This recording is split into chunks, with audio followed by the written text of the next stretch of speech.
سألك عبادي عني فإني قريب أجيب دعوة الداع إذا دعان فليستجيبوا لي وليؤمنوا بي لعلهم يرشدون۔ یہ آیت بڑی زبردست ہے اللہ کی رحمت کو بتانے کے لیے۔ ساڑی تا جی سندا ہی کوئی نہیں، یہ عام لوگ جی ساڑی تا رب سندا ہی کوئی نہیں، اور جو بیچارے ان پڑھ لوگ پیر سائیں تہاڈی رب موڑ نہیں سکتا، ساڑی سندا کوئی نہیں، یہ اس سے بھی آگے چلے جاتے۔ او بھائی اللہ بڑا بے نیاز ہے، جس کی چاہے موڑ دے، جس کی چاہے سن لے، لیکن رب سب کی سنتا ہے، یہ یہاں بتانا ہے۔ وَإِذَا ان نہیں، ان شرط ہے اور اذا ظرفیت ہے، تو ان کی بجائے اذا سے ایک دم اللہ کی رحمت کا دروازہ کھلتا ہوا نظر آتا ہے۔ اذا سألک عنی پہلے ہونا چاہیے، عبادی بعد میں ہونا چاہیے۔ جب میرے بارے میں میرے بندے پوچھیں، اللہ کو صحابہ نے سوال کیا، یسألونک یسألونک یسألونک، کتنا قرآن میں ہے، یسألونک عن المحیض قل هو اذی، یسألونک عن الانفال قل الانفال للہ والرسول، یسألونک عن الاہلہ قل ہی مواقیت للناس، یسألونک عن الیتامى قل اصلاح لہم۔ جتنے بھی صحابہ نے سوال کیے وہ آئے ہیں یسألونک، یہ آپ سے پوچھتے ہیں، ٹھیک ہو گیا؟ تو یا حبیبی یا محمد قل، آپ کہیے، یہ جواب ہے۔ یہ سارے قرآن میں طرز ہے، کوئی 14 کے 18 دفعہ یسألونک کا لفظ آیا ہے۔ صحابہ نے سوال کیا، اللہ کدھر ہے، قریب ہے تو مناجات کریں، دور ہے تو زور سے پکاریں۔ تو اس پر آیت یوں اترنی چاہیے تھی یسألونک عنی، جیسے باقی آ رہا ہے سارے سوالوں کا جو لفظ آیا ہے یسألون، آپ سے پوچھتے ہیں، تو یہاں بھی ہونا چاہیے تھا آپ سے پوچھتے ہیں عنی، میرے بارے میں، قل، تو آپ کہیے ہوا قریب، کہ وہ تمہارے قریب ہے۔ یہ میری بات سمجھ میں آئی؟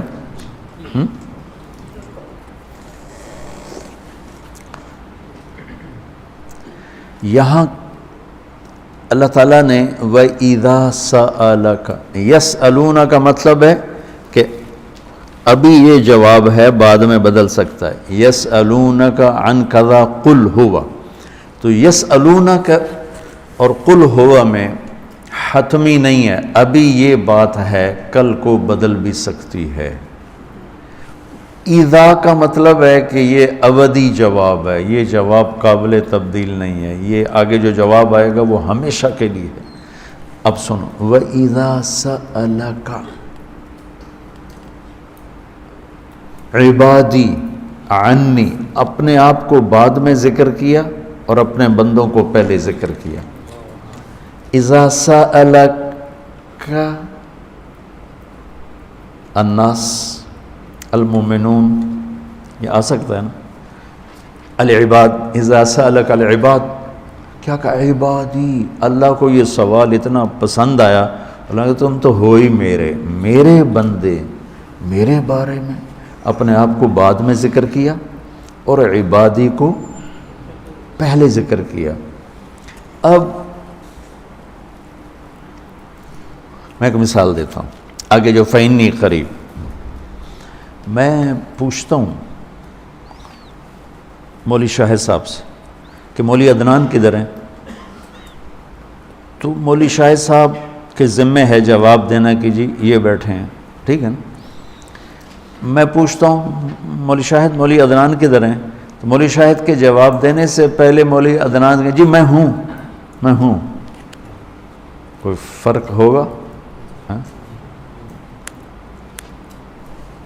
مجھے سمجھ میں نہیں آ رہا، شیخ رمزی واضح کرے تو کرے، مجھے سمجھ میں نہیں آ رہا کہ میں اس کو واضح کیسے کروں کہ اللہ کے نبی سے صحابہ پوچھ رہے ہیں رب کے بارے میں بتائیں، تو اللہ تعالیٰ اس کو یوں لا کر کہتا ہے کہ یہ آپ سے میرے بارے میں پوچھیں تو میرے نبی آپ ہٹ جائیں، میں جواب دیتا ہوں، میں ہوں، تمہارے ساتھ ہوں، تمہارے پاس ہوں، شہرک سے زیادہ قریب ہوں، تمہارے ساتھ ہوں۔ تو کیسے کہتے ہو کہ میں تمہاری سنتا نہیں؟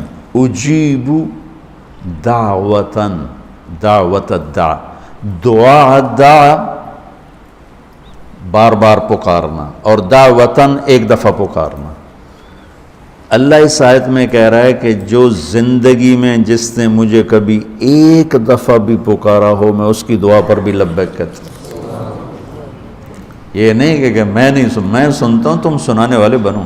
ہم تو مائل بکرم ہیں، کوئی سائل ہی نہیں، راہ دکھلائیں کسے راہ رو منزل ہی نہیں۔ کوئی مانگنے والے تو بنو۔ اور میں قربان جاؤں، اس نے مانگنے کے لیے تقوی نہیں مانگا۔ کتنی عجیب بات۔ اللہ کو پتہ ہے ہر آدمی تو تقوی والا نہیں ہو سکتا، نہیں، اور ہر آدمی علامہ بھی نہیں ہو سکتا، تہجد گزار بھی نہیں ہو سکتا ہے، نمازی بھی نہیں ہو سکتا ہے۔ ایک کام ہر آدمی کر سکتا، اللہ نے وہ لگا دیا، مسلمان ہونا بھی نہیں لگایا۔ مسلمان ہونا بھی، ہندوؤں کو کوئی اور رب دے گا، ان کو تو اللہ ہی دے گا۔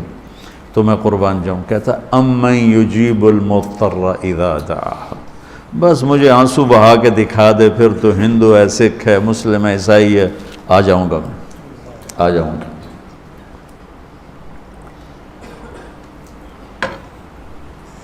سب کی سنتا ہے۔ اجیب دعوت الداع، ایک دفعہ بھی جو زندگی میں پکارتا ہے نا، اذا دعان، جب جس وقت اس کی زبان سے یا اللہ نکلے گا، میں لبیک کہتا ہوا ہوں۔ تو اس آیت میں بڑی تسلی اللہ نے دی ہے، بڑی تسلی دی ہے کہ اللہ کو پکارو، اللہ سے، صرف اللہ سے مانگو، صرف اللہ سے مانگو۔ وَإِذَا سَأَلْتَ فَاسْأَلِ اللَّهِ وَإِذَا اسْتَعَنْتَ فَاسْتَعِنْ بِاللَّهِ، مخلوق سے مت مانگو، پکارنا ہے تو صرف اللہ کو پکارو۔ اللہ نے خوبصورت مثال دی، ان الذین تدعون من دون اللہ لن یخلقوا ذبابا، اللہ تعالیٰ فرماتا ہے مجھے چھوڑ کر میرے بنائے ہوئے بندوں سے مانگتے ہو، ان سے کہو ایک مکھی بنا کے دکھا دیں، اگر یہ ایک مکھی بنا کے دکھا دیں تو میں نے چھاڑ دے نہ تو کل مانگ لے۔ ارے یہ مکھی کی ایک ٹانگ نہیں بنا سکتا، تو تم ان سے کیوں مانگتے ہو؟ ان سے مانگو، اس سے مانگو جس نے انہیں بنایا۔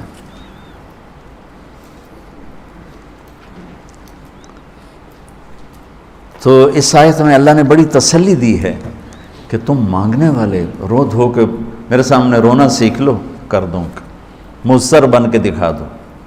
جیسے ہمارے ہاں دعائیں مانگی جاتی ہیں، ہاتھ ادھر ہوتے ہیں اور گا گا کے ربنا آتنا، یہ دعا ہے؟ یہ تو دعا کا مذاق ہے، اس کو دعا کہتے ہیں۔ اور پیچھے نمازیوں کو کوئی ہوش نہیں ہوتا کہ مولوی صاحب کیا دعا مانگ رہے ہیں۔ دعا تو ایک پکار، ایک فریاد ہے، عرش کو ہلا دے اگر کوئی تڑپ کے اللہ کو دکھا دے تو۔ اس کے بعد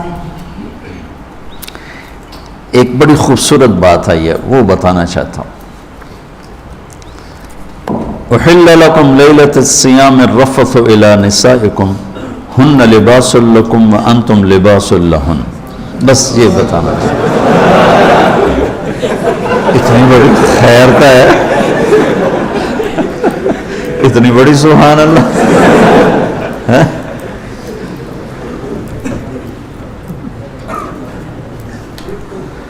دنیا میں جو